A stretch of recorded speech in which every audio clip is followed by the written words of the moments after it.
سلام دوستان، امروز میخوام طرز تهیه سرلاک و آموزش دادن اون به جوجه رو براتون توی ویدیو کوتاه و مختصر توضیح بدم.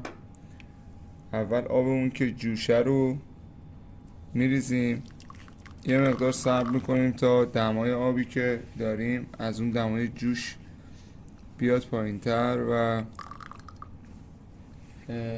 به بین 50 تا 60 درجه برسه. حالا این آب رو وقتی داریم خنک میکنیم، من سری توضیحات دیگه خدمت شما بگم. من شخصا از سرلاک های خارجی استفاده میکنم برای جوجه های خودم. حالا هر برندی، راف، سیتاکوس، ورسلگا، عرض به خدمتتون که هاگن و بقیه برندهایی که تو بازار هستش.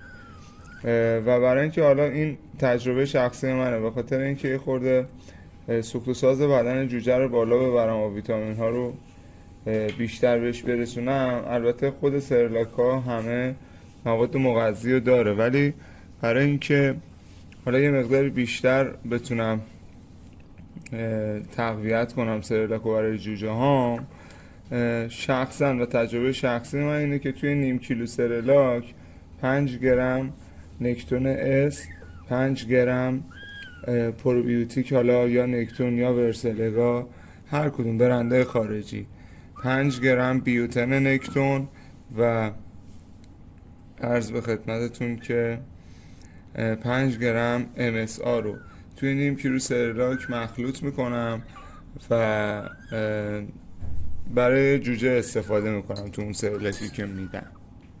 بعد از اینکه حالا یه مقدار دمای آب سرلاکمون پایین اومد، شروع میکنیم اضافه کردن سرلاک به آب.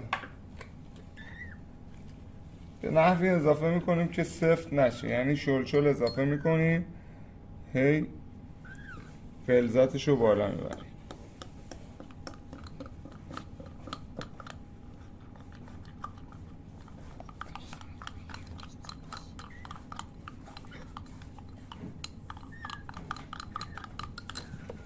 یه مقدار دیگه اضافه میکنیم.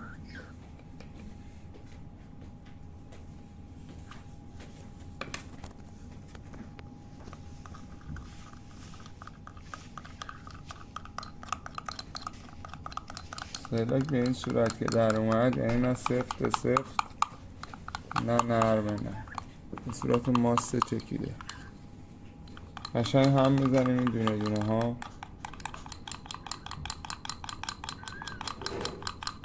با آب مخلوط بشه.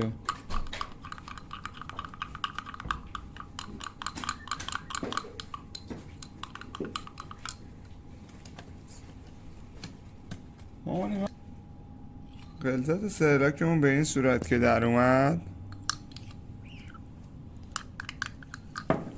من از این سرنگا استفاده میکنم، سرنگای حالا شیشه‌ای و کرمک. اینجوری داخل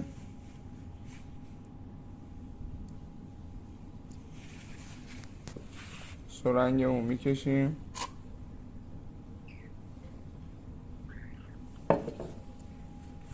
یه ذره گشنه است. باید دقت داشته باشیم که از روبروی ما از سمت راست به سمت چپ چیندن جوجه کرمکمون رو ببریم که وارد معده‌اش بشه و وارد مجاری تنفسش که سمت راست بدنشه نره و به این صورت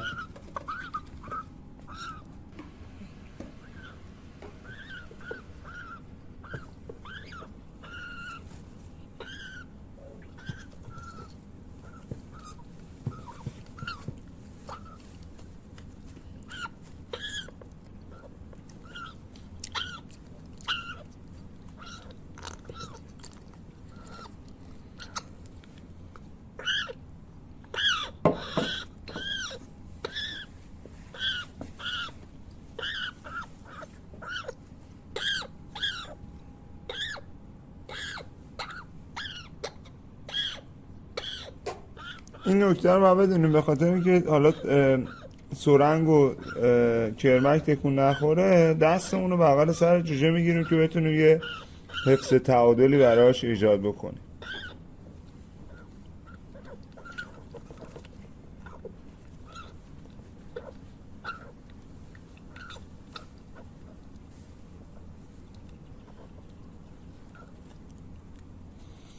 به این صورت سرلاکمون رو میدیم و حالا نوک و منقار و پر و بالش هم تمیز میکنیم با یه دستمال که نمونه و کثیفی ایجاد نکنه. جوجه‌مون سیر و پر و پیمون، دست به جقلونش هم میزنیم و سیر شده. امیدوارم این کلیپ کاربردی بوده باشه براتون و بتونید ازش استفاده بکنید. ممنون که کنار ما بودید.